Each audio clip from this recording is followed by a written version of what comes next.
Good afternoon, T-Wolves. Mr. Quentin here with what we did for today, Tuesday, January 5th, 2021. That's right, folks. Welcome to the new year. Welcome back. Hope you had an absolutely fantastic break and that you are back just as awesome and energized as I am. Oh, come on. Who are we kidding? We know that you're in misery. I have to go back to school. Oh. But life goes on. Don't you worry. Before you know it, this past holiday will be a long distant memory as you look forward to the summer break. But until then, let's talk about what we did today. So you're going to pretend here that you're in first period. Of course, you can go to whatever period you actually are. We're going to jump on down here to quarter two. Move on into week of January 5th. Head directly to Tuesday.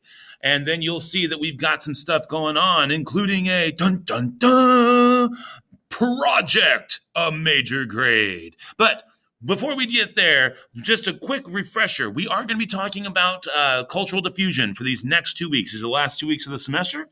And so we want to be really getting into what cultural diffusion is through science and technology. Now, remember, cultural diffusion is simply spreading culture as people move through things like migration, as people interact with each other in ways like trade. They can't help but to share their culture. And as they do, culture spreads. It is that spreading that is cultural diffusion.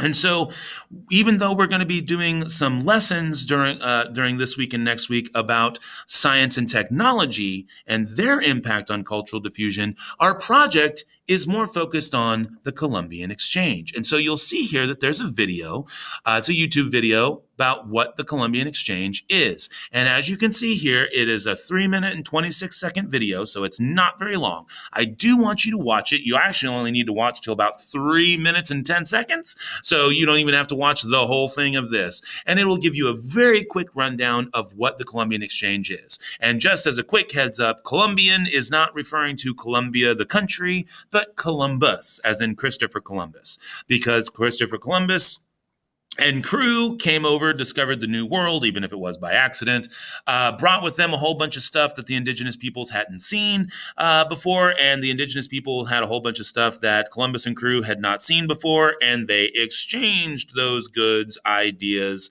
diseases, religions, all sorts of stuff. That's the Columbian Exchange in a nutshell. Do please watch this video because it gives you a great insight in just 3 minutes about some of the great details about the Columbian Exchange. Then you'll be able to move into the project. Don't do that exit ticket yet, folks. Do not do the exit ticket yet. You're going to want to jump into the Columbian Exchange project itself.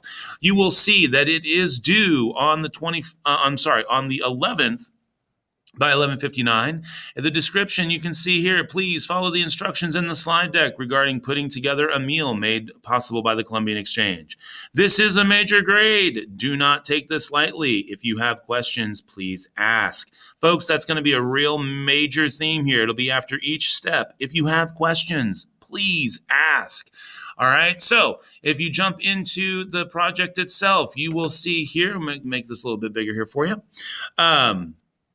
that the Columbian Exchange Project is simply asking, what could you eat without the Columbian Exchange? Well, let's find out. Your goal is to simply choose a meal and show whether the ingredients come from the old world, i.e. where the Silk Road was, right? Africa, Asia, Europe, or the New World, which is North and South America. Folks, make this easy on yourselves. If anything you discover about this from your food, your meal choices or whatever, if you see that it comes from North or South America originally, if it originates from there, then that's the New World. And if it comes from anywhere else, that's going to be the old world, okay? Now, here's what's due by today. Step 1 is the only thing that's due today. You need to choose your meal. It must be something that requires fresh ingredients. So fun stuff like pizza or hamburgers, that's totally fine. But no processed foods. Well, I like Captain Crunch. It's my favorite meal. Tough. You don't get to do that today, all right? You don't get to choose that this time. Pop-Tarts, Hot Pockets, that kind of stuff. No processed foods. You're looking for stuff that needs fresh ingredients to make. If you're not sure, you can send me an email or ask me during class, and I can make sure that you are on the right track, okay? Again, if you need help, ask, all right? This is due by 11:59 p.m. tonight, Tuesday, January 5th, okay? Don't be late. You'll see why in a minute. Step 2, which is going to be due by the end of class on Thursday, January 7th, is to list your ingredients. You are going to need to break down your meal into parts, all right? So, for example, pizza can be broken down into the crust, the sauce, and the toppings. That's 3 parts. Then you need to list the ingredients for each part. So again, if we're using pizza as an example, we can find that the crust requires flour, which is generally made from wheat, water, oil, and salt. So there's 4 ingredients just in that one part of the pizza. So your meal should have at least 3 parts and at least 10 total ingredients. Again, if you need help, ask. Folks, don't overthink this, and please don't confuse parts of a meal with the ingredients. So let's say that you wanted to do tacos. Well, I like tacos. I want to choose tacos. Hey, that's great. But tacos, one part of the taco is the shell. The other part of the taco is what you put inside. So there's only 2 parts to a taco. So you can't choose just tacos. But you could certainly choose tacos with beans and rice, because now you have one part of the meal, which would be the taco shell, a second part of the meal, which is whatever goes inside your taco, a third part of the meal, which is the beans, and a fourth part of the meal, which is the rice. So boom, now you've got at least 3 parts to your meal. And from there, you can break those parts down into their ingredients. All of the, like the flour, the water, the oil, the salt that you would need to make your tortilla dough so that you could make your tortillas. The ingredients that go into your taco, like the meat, and then, of course, the seasonings that would go into the meat, the salt, the pepper, the onion powder, your taco seasonings and stuff. All of those parts all of those things are the ingredients that go into the taco. So again, don't confuse your parts with your ingredients. Dessert does not count as a meal. Okay. Breakfast, be careful of breakfast, because breakfast meals absolutely do count. That's not a problem to have a breakfast meal. But if you're someone who's like, well, I just like eggs and toast. Well, now you only have 2 parts, because you have the toast and you have the eggs. So you don't have enough parts. Also, you don't have enough ingredients, because if you have your water, flour, oil, and salt to make your bread, well, that's only 4 ingredients. And then you have your eggs, and that's 5 ingredients. So you need to be careful about that. But you could certainly do something like, well, I'm going to have eggs with biscuits and gravy and hash browns and bacon. Hey, now that sounds like a meal with several parts, because you have got you've got the biscuits and gravy. That's going to be a part of it. You've got the eggs. That's going to be a part of it. You've got your bacon. That's going to be a part of it. Boom. That's 4 parts right there. And then you've got plenty of ingredients to work with too. If you're someone who wants to do a hamburger, well, a hamburger is going to be the bun, and then it's going to be the burger. Well, that's 2 parts. But you could do a burger and fries, because now you've got your 3rd part by adding those fries. So moving into step 3, research those ingredients due by the end of class on Friday, January 8th. You will need to you'll need to find out where those things come from. Folks, Google is your friend. Copy and paste this search right here in quotes. Where is blank native to? Right there. Now make sure you put your ingredient where the blank is, and then you'll be able to find out where that stuff comes from. Some things like water, salt can be found in both the old and new world. So you could put both, or you could put old and new world, whatever you want to do. It's important to note, though, that accuracy will be needed here. So please don't just make stuff up or be flippant about it.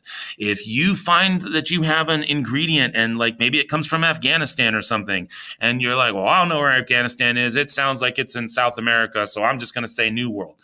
that's not going to be right, and then you're going to lose points. So please make sure you're accurate about where things come from, okay, and where they're native to or where they originate. Again, if you need help, ask. Finally, step 4, which is due by 11:59 p.m. on Monday, January 11th. You're going to bring it all together. You're going to provide images of all your ingredients and what the final meal would look like, okay? So, but it's important that your images are accurate. So if you provide a picture of a hamburger, let's say, and your hamburger has lettuce and tomato on it, but then you don't list lettuce and tomato as part of your ingredients, well, you're going to lose points because that's not an accurate picture that describes your meal. Same thing, if you just go, I'm going to go crazy looking for lettuce on the internet, and you grab a picture and you think it's lettuce, but it's actually arugula, well, that's not lettuce. That's something else. And so that's not going to be right. So you're going to want to be careful about that. Just make sure you've got good pictures. And then finally, you're going to write 5 complete and complex sentences. That's right, folks. Complete and complex. 5. Cinco. All right, sentences about why you chose your meal and whether the Columbian Exchange was important to your being able to make it. All right, I just like this food. That's not a complete and complex sentence. All right, you're going to need to do better than that. And it's a lot of points tied to what you write, so make sure you do good writing. There is also an opportunity for bonus points because if you decide for real to make this meal that you're looking into, you don't have to by any stretch of the imagination. But if you decided to have fun with it and you wanted to make it for real, take a selfie while you're preparing the meal, and that's worth bonus points. You can also add slides to this if you need to add slides, it's fine. And again, if you need help, ask. You're also going to notice that your slide deck is complete. This is all you need this time, folks, for this project. And I'll show you here in a moment. So the rubric, turning things in on time, is 20% of the grade. 20% of the grade because step 1 being complete on time was worth 5 points. That's why you need to get the exit ticket turned in, okay? You can certainly fill out the step 1 slide here, but you also need to put the meal you've chosen onto your exit ticket, okay? There's a whole special slide on the exit ticket just for the meal you choose. And you need to get that turned in because if I see that you turned in your exit ticket late, then that's 5 points. That's going to be automatically 5 points lost. So don't do that to yourself. Step 1, complete on time is 5 points. Step 2, complete on time is 5 points. Step 3, complete on time is 5 points. Step 4, complete on time, 5 points.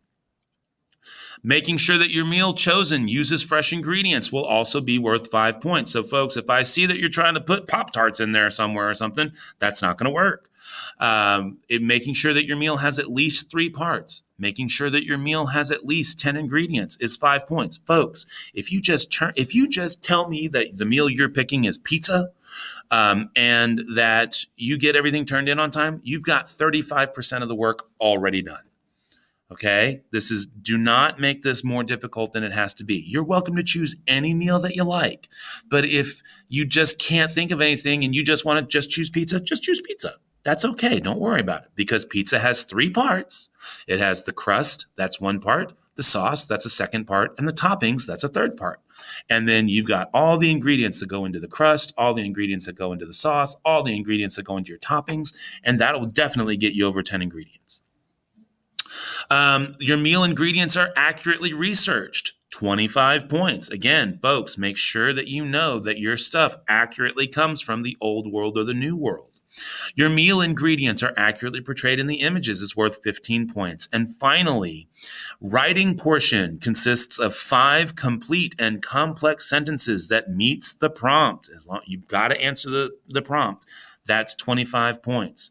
All right, so there's your 100 points, and that's how you break it down. Now, if you, again, just for fun, want to make the meal that you are looking into, give me a selfie of you making it, not of you eating it. I don't want somebody eating a steak meal from Saltgrass or something like that. Nope, that's not what I'm talking about. Of you actually making it. Hey, maybe you wanted to do spaghetti and meatballs. Pasta is 1 part, sauce is a 2nd part, the meatballs are a 3rd part. So you're making you're doing your pasta and your sauce. Take a selfie, send it to me. And folks, you don't have to make it from scratch. You're welcome to use a boxed pasta and a jar of sauce or something like that. That's totally fine. The research stuff, the stuff you're doing for your project, that part is where you're showing me the fresh ingredients. If you want to just make something for fun because you want to have fun with this project and make the meal, that's easy enough. You can do that the easy way, all right? And there's 10 bonus points. Now, you can get 110 on this. So you can get the whole thing plus the bonus points and get 110, which would be good because that's kind of like getting 10% extra that you would be able to use to cover another grade later on, ideally speaking. So there you go. You'll also see here that each step has its own slide so that you don't have to do anything. You're, again, welcome to add slides if you want. You can do the images as you go, or you can put all the images on step 4, however you want to do that, folks, okay? And that's it. You've done it. You now know what we're doing. You know we're caught up, and you'll be able to get things done. If you have any questions, as always, send me a note in Schoology here. All right, send me that note in Schoology or send me an email. And thank you again. Have an awesome day. I'm looking forward to the rest of 2021. It's going to be fantastic. Mr. Quinton, out.